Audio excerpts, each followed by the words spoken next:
leaders and representatives from nearly every one of our city departments, because it's on all of us to do our part to make sure that we continue to educate our workers, that we maximize the opportunities that the life-saving and safe and free vaccine give us. And we want to make sure that we continue to do that hard and necessary work. As many of you know, throughout this pandemic, there were many frontline workers that didn't have the luxury of working remotely. And the one thing that I heard from union members across the spectrum was that they were concerned about their workers' health and well-being. Well, the vaccine gives us the opportunity to maximize safety in the workplace. And so what we're asking our employees to do is take advantage of this opportunity. Take advantage of it for themselves, for their families, for their work colleagues, and for community members, particularly those frontline workers that are in contact with members of the public every day. As you know, tomorrow is October 15th, which is the last day for city employees to submit proof that they are fully vaccinated or report that they are going to undergo COVID-19 testing on a twice-weekly basis in our vaccine portal, an option that will expire on December 31st of this year. The information that we are requiring employees to provide is very basic, much not intrusive, HIPAA compliant, ADA compliant. It's a simple yes or no. Yes, you're vaccinated. No, you're not vaccinated. If yes, then you provide your vaccination information. If no, then you're able to go to a different portal and sign up for, to say that you will take the weekly testing option. Pretty straightforward. Thereafter, all employees will be required to be fully vaccinated after December 31st unless they have received an approved medical or religious exemption. And let me also just say, if you have an exemption pending, then that will get resolved as quickly as possible, but it's important then for you to sign up to get tested while we and DHR processes your exemption request. So across every corner of our city and on a day-to-day basis, our workers are either in communities directly interacting with our residents or helping residents and working alongside their co-workers in city office and facilities. This means that the health of our city workers directly impacts the health of everyone that they interact with. And I believe in leading by example. And we've seen countless examples of other public entities, of their private sector employers, venues across our city who recognize the importance of people being vaccinated in public spaces. And the City of Chicago workforce is no different. One of the best ways that we can ensure that we fulfill our responsibility is for people to get vaccinated. Nearly all the departments represented here today have reached a high response rate. Most of those respondents are fully vaccinated, and full city-wide vaccination data will be released next week, as we have indicated on several occasions. And every single day we're seeing the amount of compliance go up and up. While progress is and continues to be made, this is an important step in the right direction. This vaccine policy, after all, is about ensuring a safe workplace, but fundamentally, it's about saving lives. We do understand that some people still need more time to think about getting vaccinated, which is why our vaccine policy has a temporary testing option through the end of the year. However, we also understand that testing is not the best way to ensure a safe workplace. All that does is tell you in a moment of time whether you are negative or positive. The only way to do so is by ensuring all workers are fully vaccinated. So city employees, if you haven't done so already, please report your vaccination status through our vaccine data portal before 11:59 p.m. tomorrow night. So that's right before midnight on Friday the 15th. If you fail to report your status by then, you will be placed in a non-disciplinary, no-pay status. And as Dr. Arty will show you all shortly, getting into the vaccine portal to report your status is so easy. It takes a mere minutes. And for those who report their status and are fully vaccinated, also remember that you will receive a personal day that must be used by the end of June. We want to thank you for getting yourself vaccinated, for making the choice to support yourself, your family, your co-workers, and your community. We need all of our workers within all of our departments and agencies to step up and do their part to end this pandemic once and for all. And the only way that we can do that, ladies and gentlemen, we know, is by getting people vaccinated. It's my hope and expectation that each and every one of our city workers will join us in the citywide effort. Now let me pivot and talk briefly about City Council. Given that we are less than 2 weeks out from what I hope will be the passage of the 2022 Recovery and Resiliency Budget, let me take this time to give you a recap of what's in it. First and foremost, this proposed budget will close our $733 million gap without any new taxes and no reduction in city services and no layoffs. This gap closure strategy both builds on and is a result of a number of accomplishments we've racked up on our journey towards structural balance that began with our first budget in 2019. For example, over the last 3 years, we've identified over $1 billion in structural solutions. We did not deplete our reserves, and we avoided massive layoffs. And in 2022, with the budget we're proposing, the city will climb its pension ramp, which means for the first time in our city's history, all 4 of our pension funds will be paid on an actuarially determined basis. This is significant news and a great accomplishment, and really a testament to being determined and focused in making sure that we do the right thing to put our city budget on a structurally, fiscally sound footing, and making sure that we're doing the right thing for the taxpayers in the city.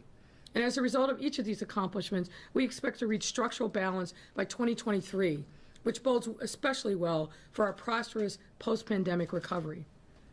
As I've said many times, budgets are not just math problems. They are value statements. And in this time, our value statements must be bold, must be definitive, and must be transformative. That's why our ultimate goal with this recovery and resiliency budget is to recover and develop Chicago into a safer, stronger, more equitable, and more prosperous city. One in which people can take a root in, raise a family, build a business, and make a better lives for themselves and their families. To accomplish this ultimate goal, this budget also proposes to use $1.9 billion in ARP funding and an additional $660 million in enhancements to our Chicago Works capital plan to deepen ongoing investments, create a whole new series of new ones, and build out the infrastructure we need to maintain them for generations to come. This is an important moment in our city's history. And truly, it's an important moment in our country's history. We have at our fingertips the tools to transform the lives, our people in our city, truly for generations to come. This last 19 months has been extraordinarily difficult. We have been through a lot and carried a lot of burdens and had to stretch ourselves in ways that we could never have possibly conceived before we started to know the language of a pandemic. But it's also given us amazing opportunities to right long-standing systemic wrongs, to look history in the face and not blink, but to think about the ways in which we can do the right things for our people once and for all, to make sure that we see the entirety of the city of Chicago, every neighborhood that we can spur with investment and give hope to families and individuals who are desperate in these times. This budget will do a lot, and we need everyone to join in.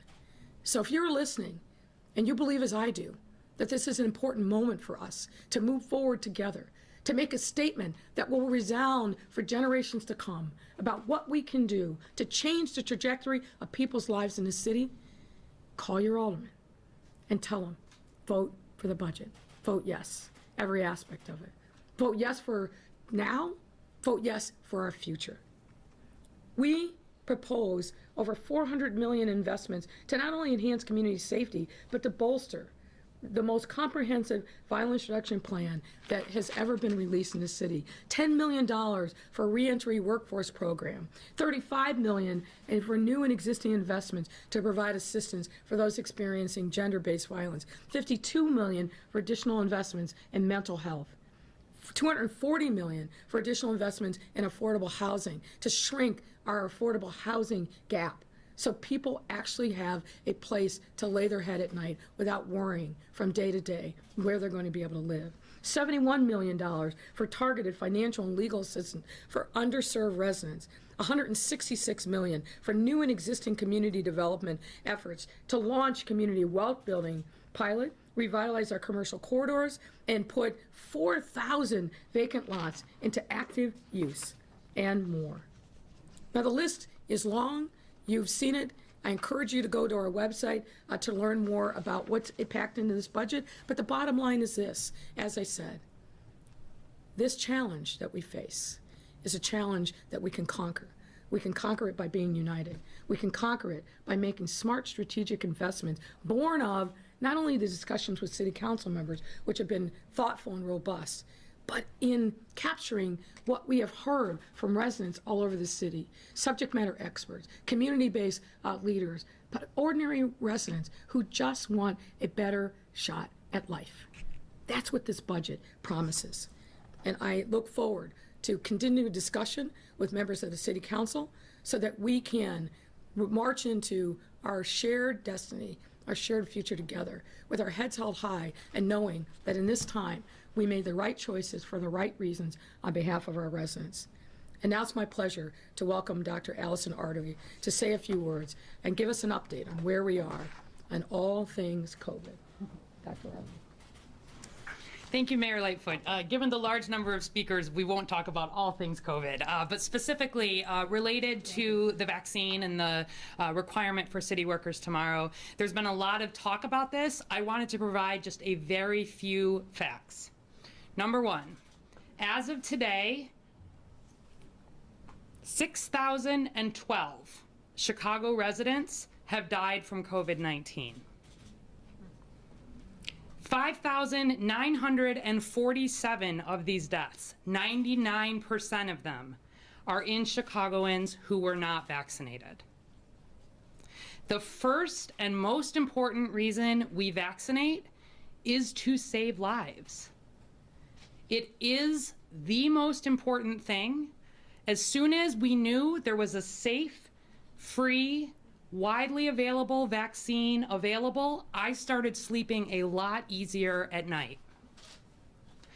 The reason that we have made the decision to require this vaccine is because it saves individuals' lives and it protects the workplace. And as the people who serve the city of Chicago, I believe we have a responsibility to do everything we can to decrease our risk of potentially spreading COVID to the people who we serve. I want to provide one other number, 0. That is the number of deaths that the Chicago Department of Public Health has awareness of that are directly related to receiving the COVID-19 vaccine. There's a lot of noise out there, but this vaccine is safe, it is effective, and it is the tool that is going to get Chicago past COVID. COVID vaccines have not been linked to any long-term side effects. Approximately 1/2 of the world's population, 6.5 billion people, have now gotten a COVID-19 vaccine.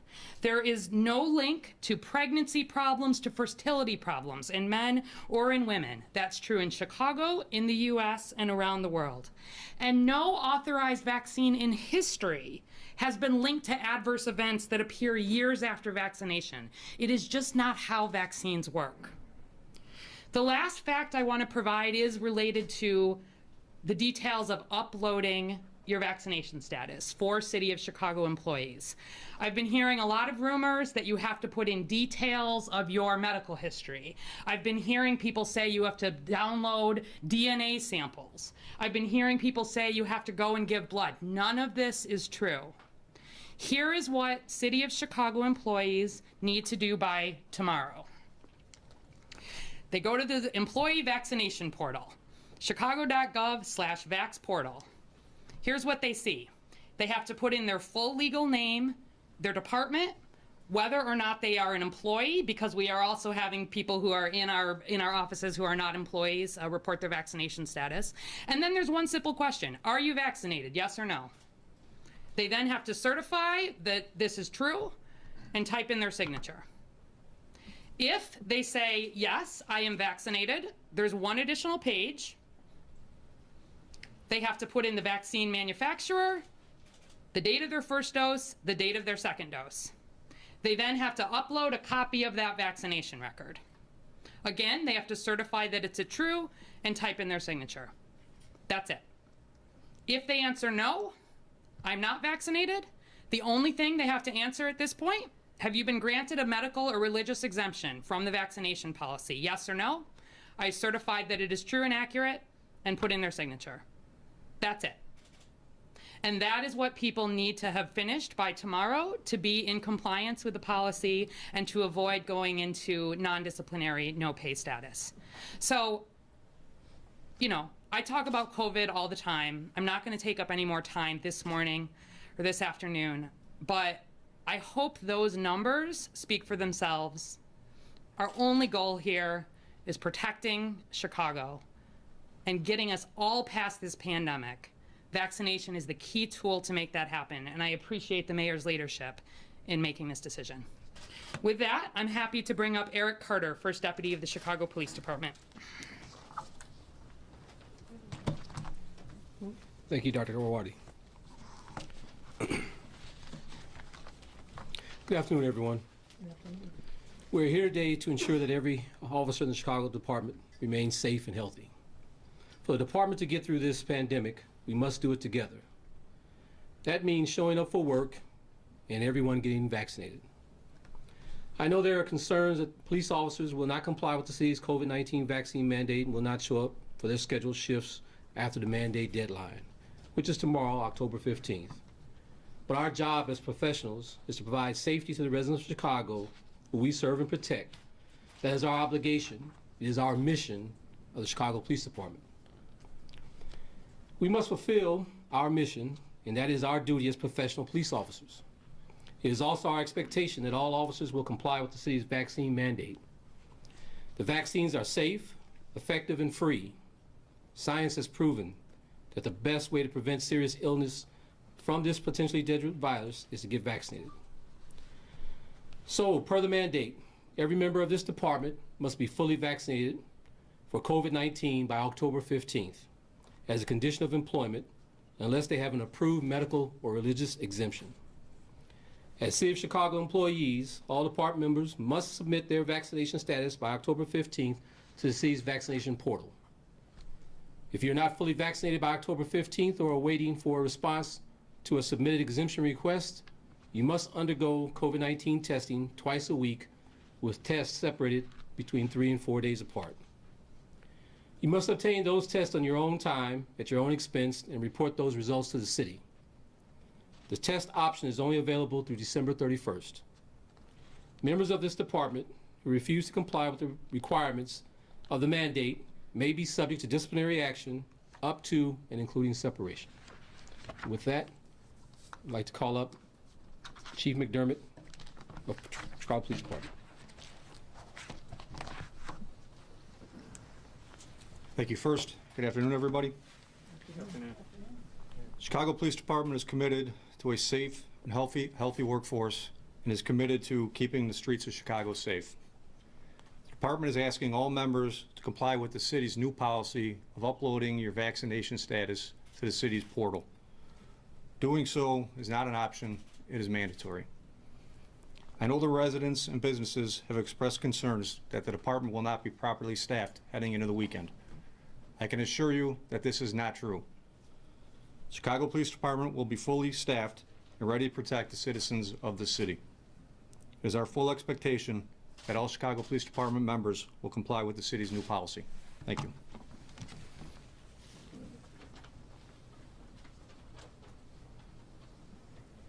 Good afternoon, everyone. Good afternoon. Very proud of what's happening in our school district. One of the things that we have seen clearly, cases continue to decline. Our schools are safe. Our parents are seeing that In fact, we're getting less questions about safety. We're getting more questions now about academics and how our children are doing. The one thing I would plead, one of the things we know, and I'm very excited that hopefully soon in the next few weeks, 5 to 11-year-olds could be approved. Our children right now do not have access to vaccines for under age 12. So it's not only about getting vaccinated for our adults and our children over age 12, but it's about keeping our youngest children safe. And that's what I would ask, because anytime we've seen any cases, they tend to be, they come out of the community or out of the homes. And so please, I would ask, our staff, they're doing what's right. Any staff that's not vaccinated by the end of this Friday, which will be very few, will be required to get tested once a week. We have testing at every single school.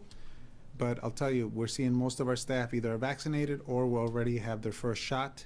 And we do have some exemptions for medical and for religion. But again, what I would ask, in order to keep our children safe, especially under age 12 who do not have access to vaccines, please get vaccinated. It's not just your life, it's also the life of our children. Thank you. Good afternoon. I'm Commissioner Biaggi with the Department of Transportation.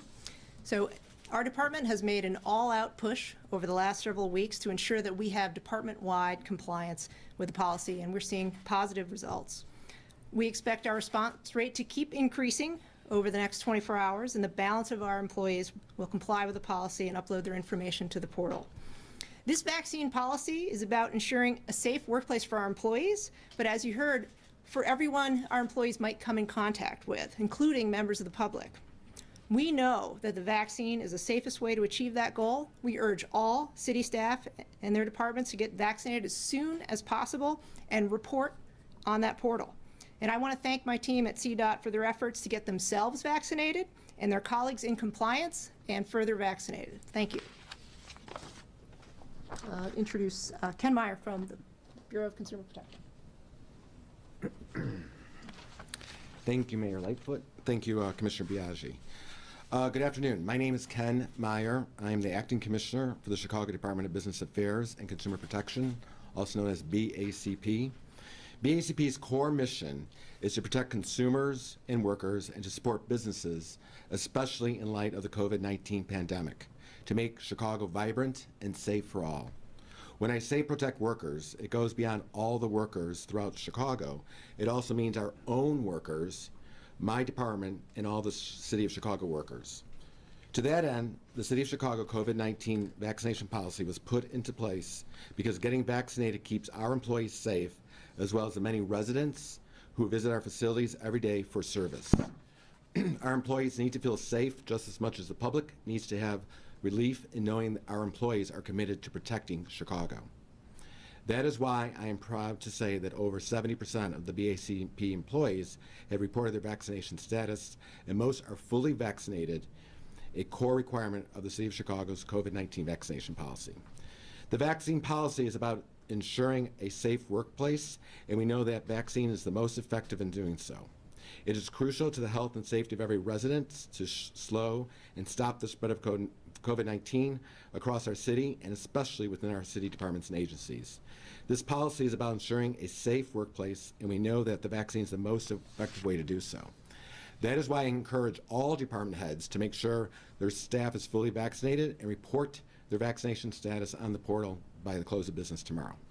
On Monday, the City of Chicago plans to release fully vaccinated data, including how many residents are fully vaccinated in each department. And I'm hopeful that Chicago's business owners follow our lead. I want business owners, patrons, and staff to dine and shop safely and responsibly. Under the Protect Chicago 77 campaign, business owners can obtain a Chicago Business Vax self-certification to show their commitment to protecting Chicago by requiring their staff and patrons to be fully vaccinated. The self-certification questionnaire is available at chi.gov/77pledge. You can also learn more by viewing BACP's webinar about the Chicago Business Vax self-certification process at youtube.com/ChicagoBACP. Finally, I want to take a moment to thank the many businesses that have shown their dedication to their employees and patrons throughout this pandemic. I encourage Chicagoans to support these businesses. Thank you, and now I want to introduce our new Commissioner of Streets and Sanitation, my friend, colleague, Cole Stollard. Thank you, Mayor. I'm Cole Stollard, Commissioner of the Department of Streets and Sanitation. We at Streets and Sanitation understand that it's very important for everyone to be vaccinated to ensure the health and safety of our workers out in the field and in the office. I want to thank Streets and San staff who have done an incredible job ensuring that all employees have the important information on vaccine requirements, including a testing option for employees until December 31st. We will continue to promote the benefits of being vaccinated to our employees so we can protect the residents of this great city and beyond. Thank you, and at this time I'm going to bring up the Commissioner of Chicago Public Library, Chris Brown.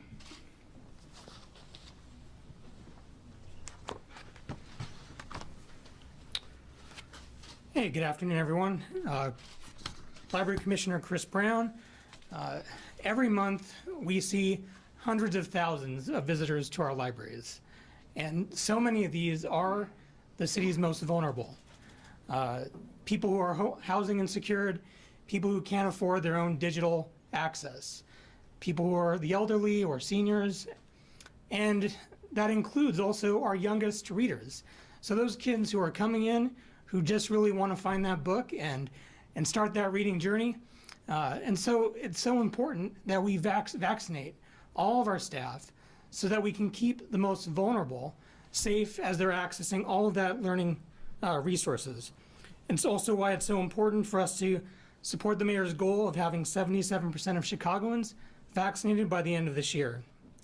And I just want to thank all of our library staff and our department for what they've done to get themselves vaccinated and keep the most vulnerable accessing their libraries. I'd now like to welcome Mary Sheridan, First Deputy Commissioner of Chicago Fire Department.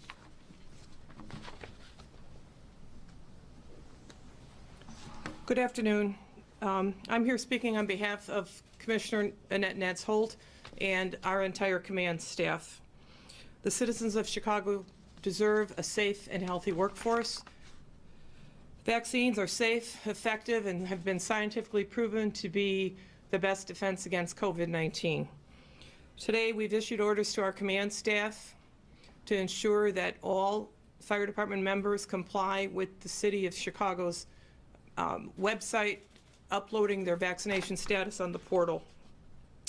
There may be some concern about our first responders showing up. I can assure you that our fire engines and our paramedics will answer any calls for service. It's my expectation that all fire department members will comply.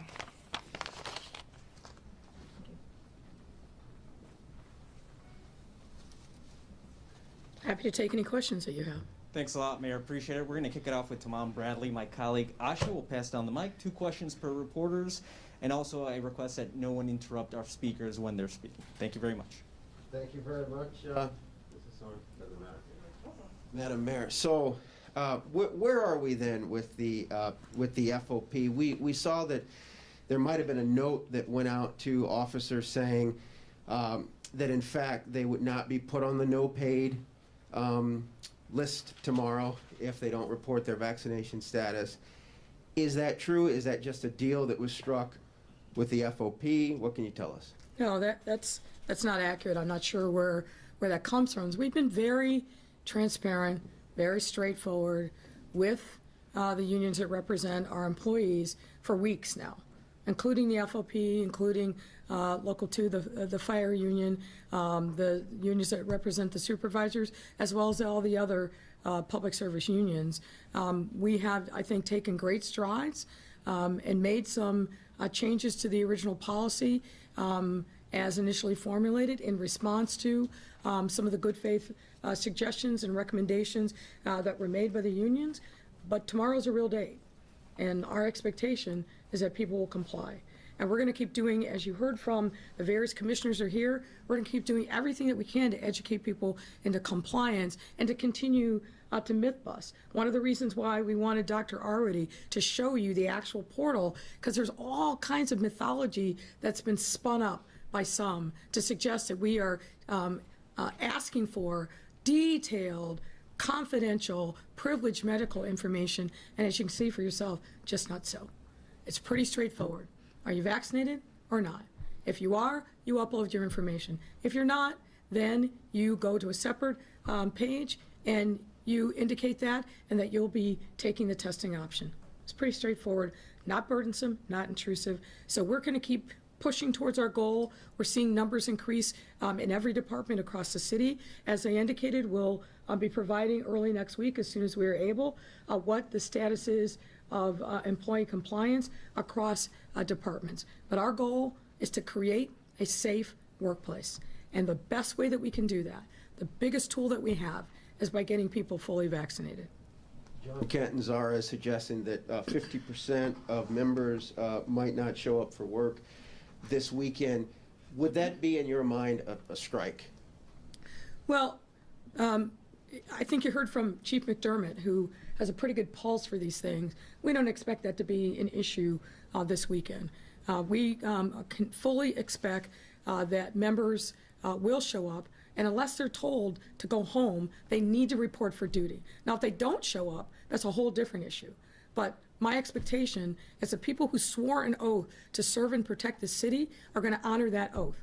And they're going to show up, they're going to report for duty, and they're going to comply with a legal directive from the city and an order from the police department. Anything less would be insubordination.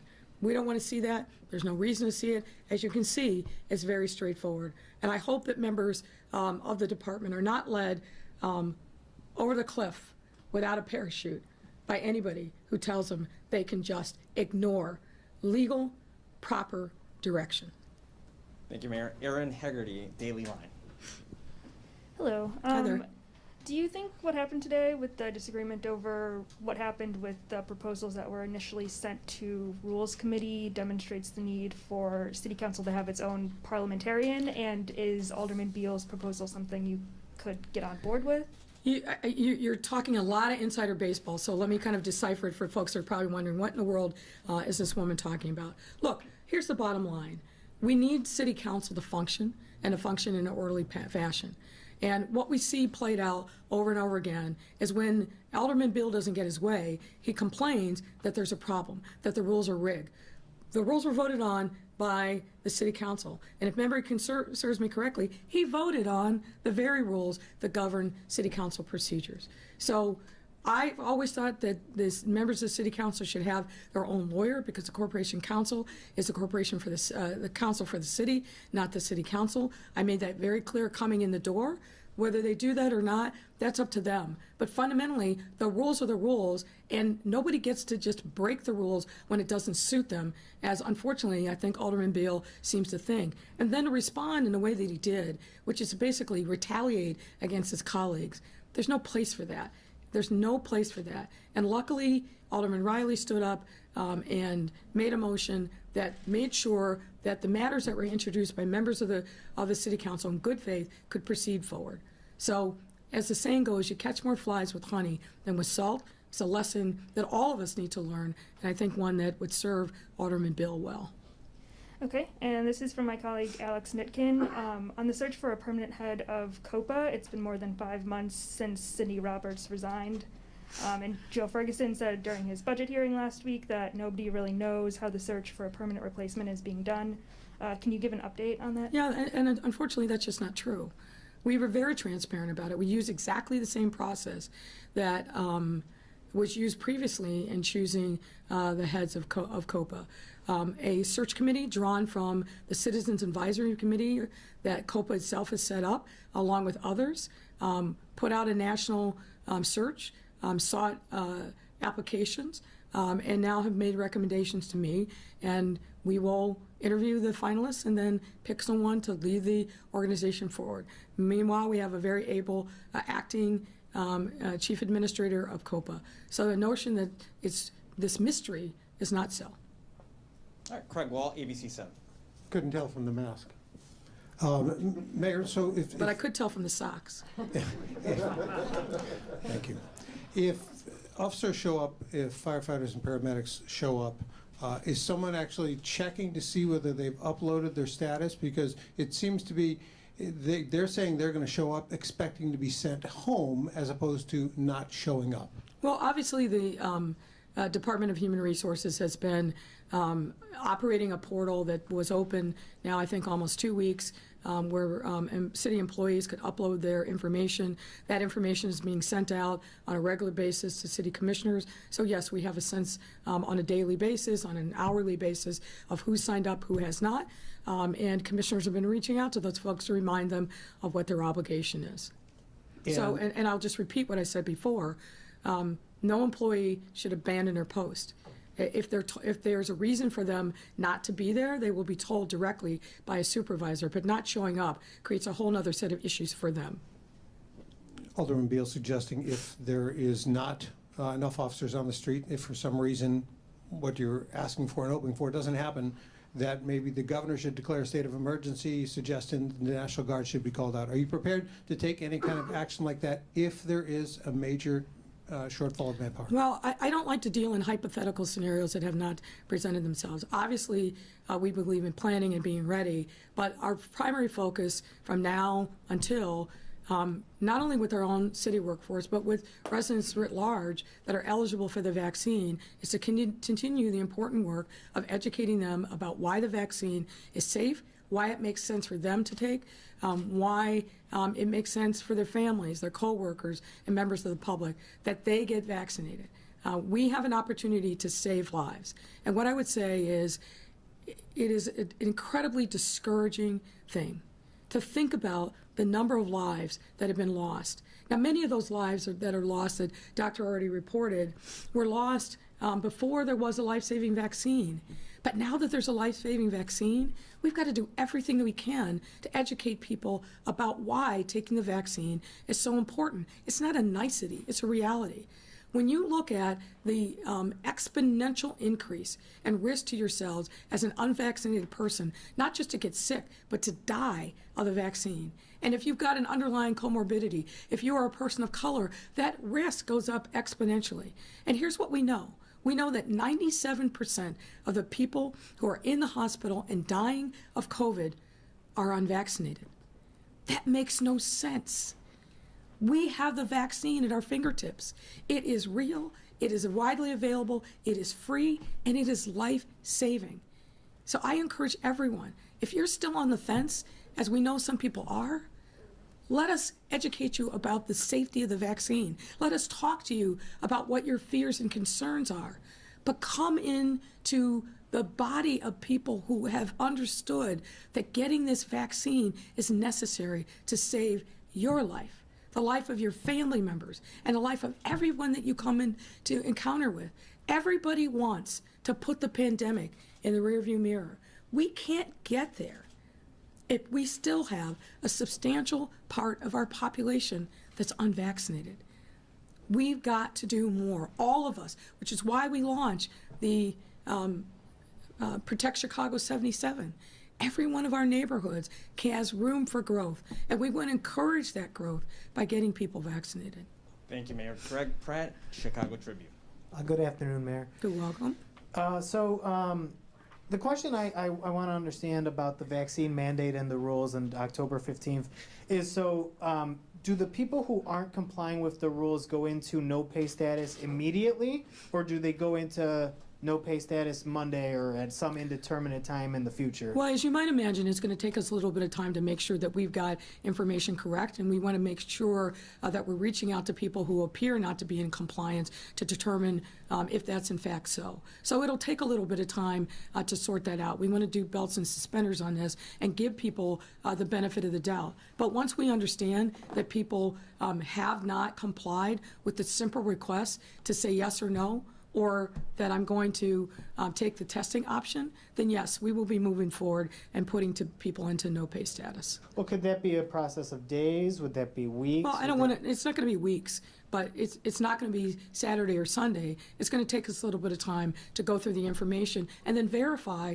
with the employees, as you would expect, that in fact they have not done what they were mandated to do.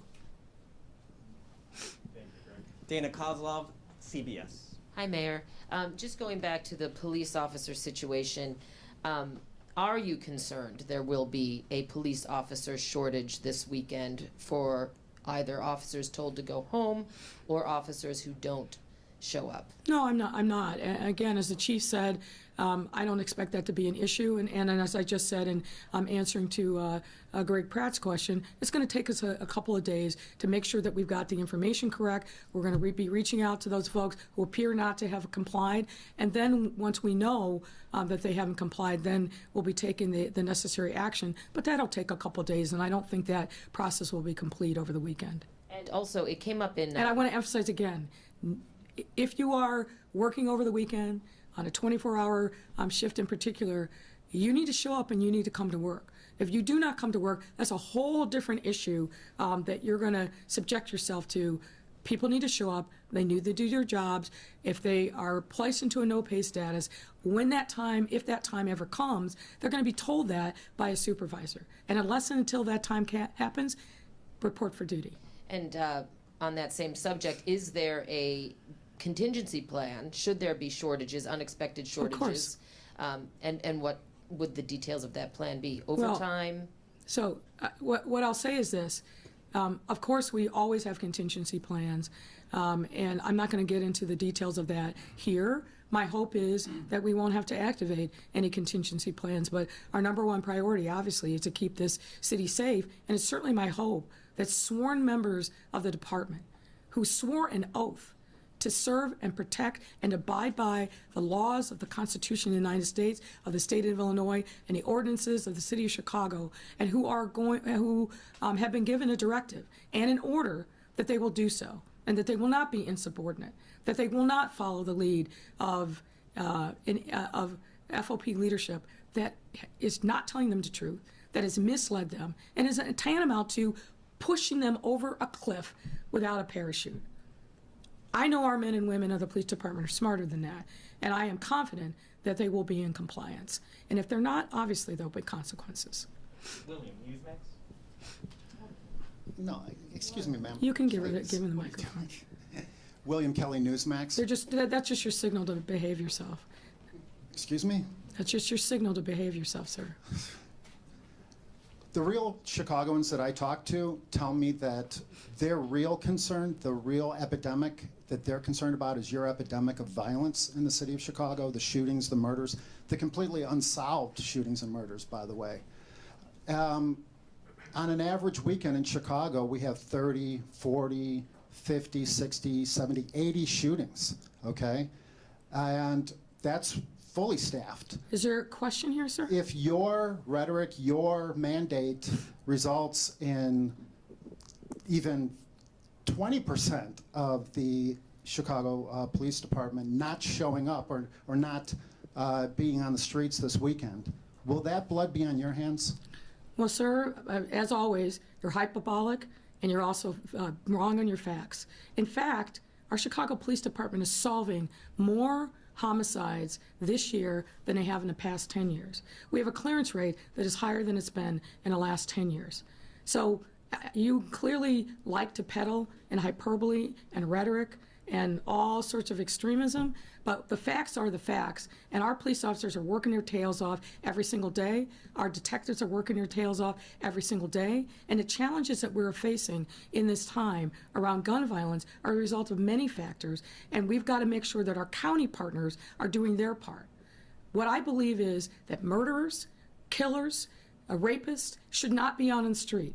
And we've got a significant problem with the number of people that are out on electronic monitoring. So we need the courts to step up and do their part and make sure that criminal justice in this city is actually real. The absence of accountability that's your crime wave right there. And so I'm going to continue doing our part these brave men and women who are on the front lines every day are going to continue to do their part. We need partnership with the county to make sure that they step up and do their part.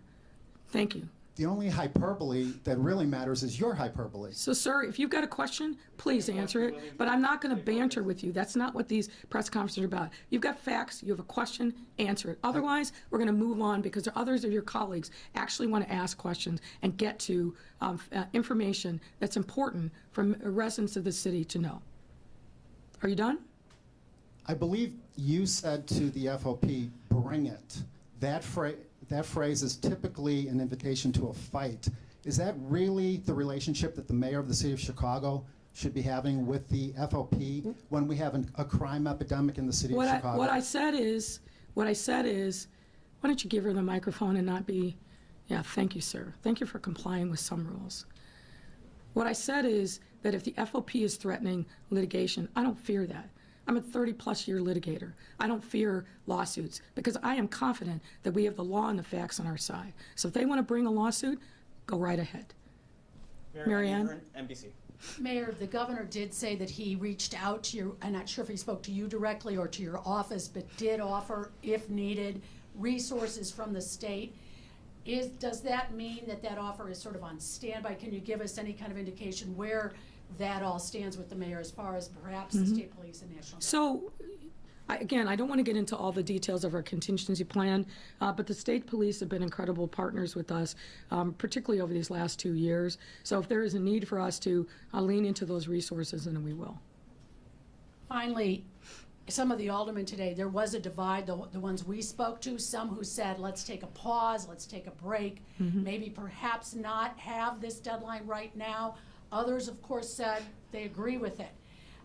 What do you say to those aldermen as well as perhaps residents who say, you know what, we don't need a vaccine mandate? Well, I understand that the FOP has whipped up a lot of concern, but here's what I know. The only way that we can guarantee a safe workplace is by having the vaccine. So kicking the can down the road really isn't my vocabulary.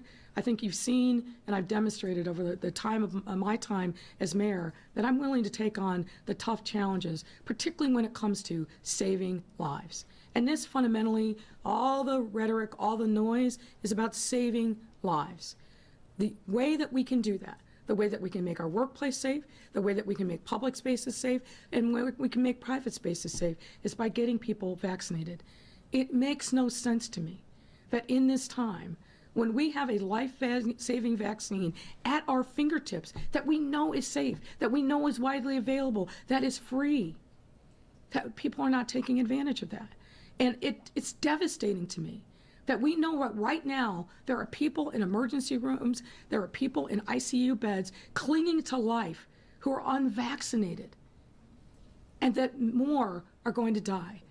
It doesn't make sense. What we need to do is educate our residents about the efficacy, the safety of the vaccine, make sure that it is widely available, talk to them about their fears and concerns, but get them to the point where they are taking the vaccine for themselves, for their family, and for the rest of our city.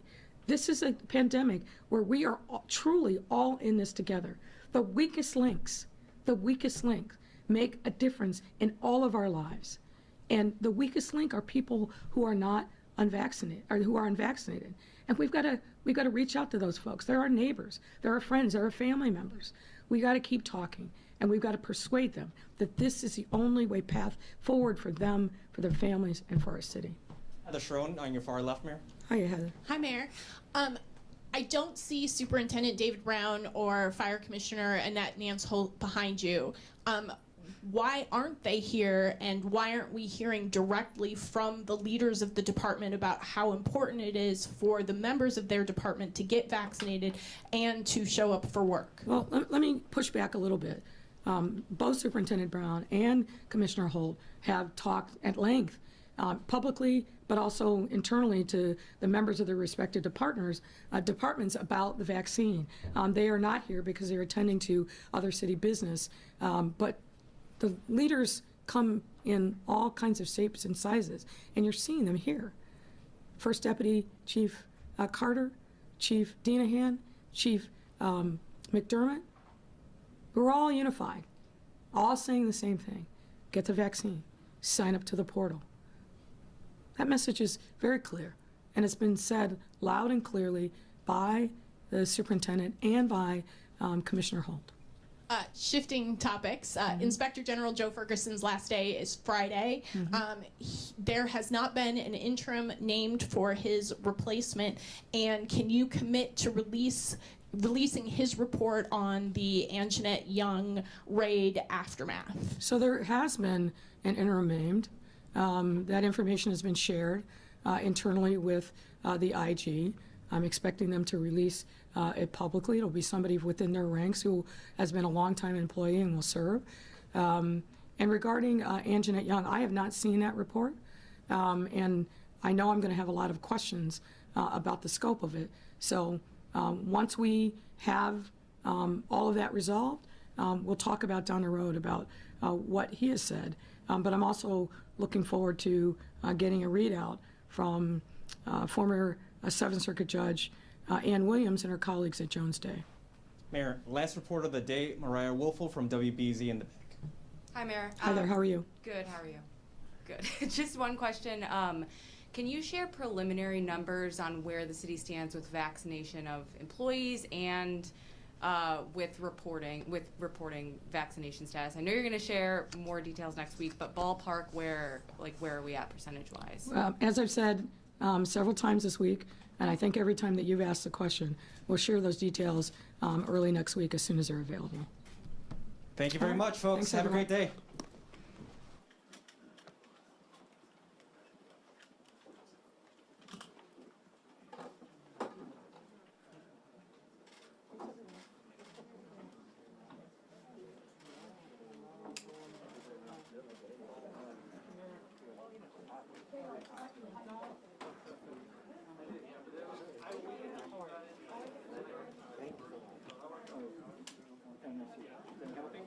Thank you.